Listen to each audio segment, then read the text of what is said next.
All right, let's dive right into this explainer and unlock the hidden matrix of human behavior. Today, we're pulling techniques straight from the playbook of a criminal investigation and body language expert. Have you ever walked away from a conversation feeling like you only got half the story? Well, you're about to learn how to read the silent signals that people are broadcasting every single second, usually completely unaware. Seriously, I want you to ask yourself, are you missing 93% of literally every conversation you have?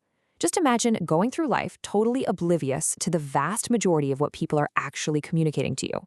You're listening to their words, sure, but what if those words are just the tip of the iceberg? What if the real, honest message is completely hidden in plain sight?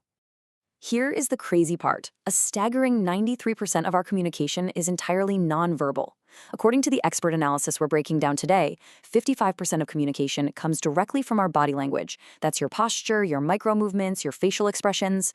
Another 38% is tone of voice. That leaves a measly 7% for the actual words someone says.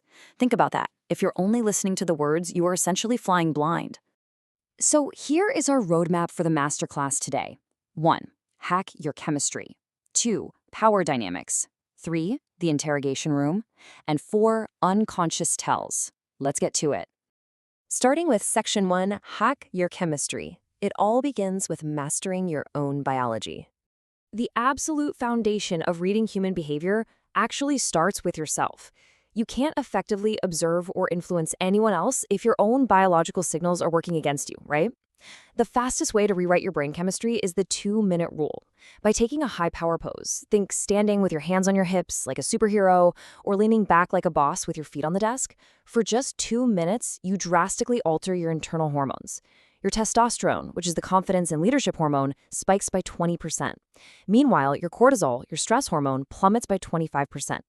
You are literally biologically programming yourself for success before you even utter a single word.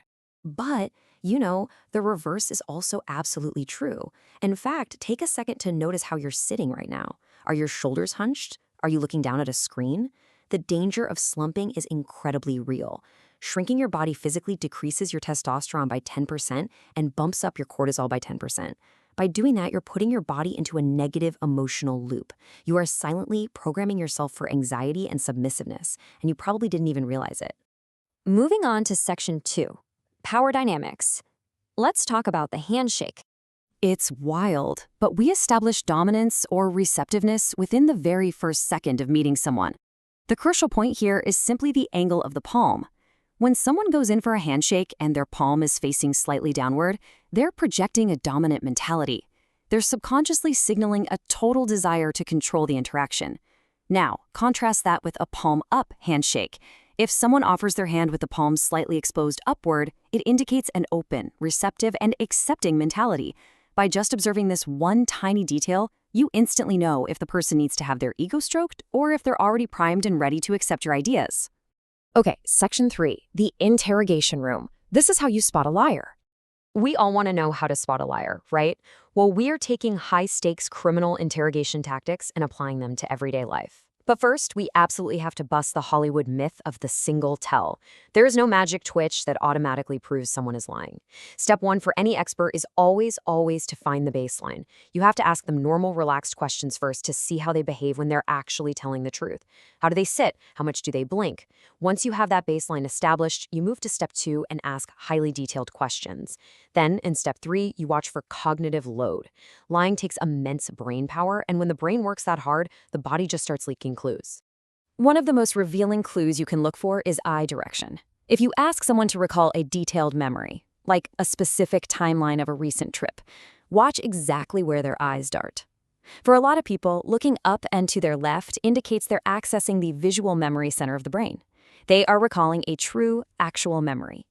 But if their eyes dart up and to the right, their brain is shifting gears. They're engaging the creative center, which often means they are constructing a completely new, fake story. Now, while it's not a 100% universal rule for every single human on Earth, when you compare it against their honest baseline, it's a massive red flag. And the tells definitely don't stop with the eyes. When a liar's brain is under heavy cognitive load, stress hormones absolutely flood the body. You want to watch for these physical microgestures. Touching the nose is a really big one. When you lie, catecholamine hormones are released, which actually cause the tissue inside your nose to subtly itch. It's wild.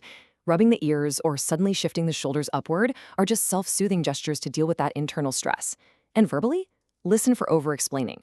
A liar is going to volunteer massive amounts of unprompted, totally unnecessary details to try and sell you on their fake reality. Which brings us to section 4, unconscious tells, because the body never lies. People can easily script their words, but their unconscious physical tells rarely, if ever, lie. Take the science of the smile, for instance. We see fake smiles every single day in polite society. But a genuine, true smile, it doesn't just happen on the mouth, it happens in the eyes. The corners of the eyes lift, the eyebrows crinkle slightly, and the eyes literally appear to sparkle. A fake smile, on the other hand, is completely isolated to the bottom half of the face. It's middle level. The mouth moves, but the eyes in the upper face remain entirely static and dead. Once you know what to look for, you will never look at a polite, posed smile the same way again. But hey, if you really want to know what someone is thinking, don't look at their face, look at their feet.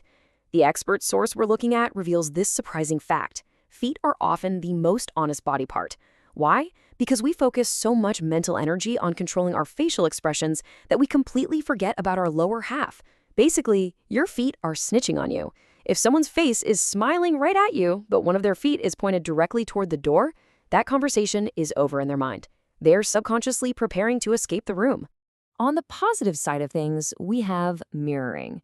If you want to connect deeply with a stranger, subtly lean in and adopt a similar posture to theirs. If they cross their legs, wait a beat and cross yours. This unconsciously matching behavior triggers what are called mirror neurons in the brain. It makes the other person feel deeply understood and incredibly safe. It builds a powerful psychological bond and tremendous trust, completely without words. It's like a real-life superpower. As we wrap up this explainer, I want to leave you with a really crucial thought from these expert insights.